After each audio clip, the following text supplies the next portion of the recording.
You ask Tiger to solve. This deals with linear equations with one unknown. The final result is w equals 17/10. Let's solve it step by step.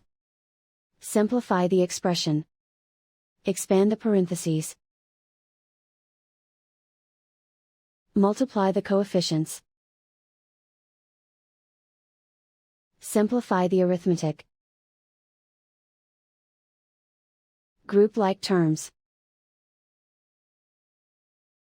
Simplify the arithmetic. Expand the parentheses.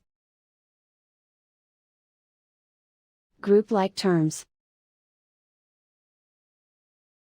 Simplify the arithmetic. Group all constants on the right side of the equation.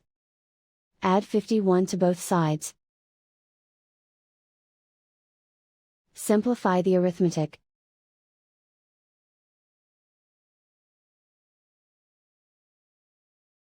Isolate the w. Divide both sides by 30. Simplify the fraction. Find the greatest common factor of the numerator and denominator. Factor out and cancel the greatest common factor.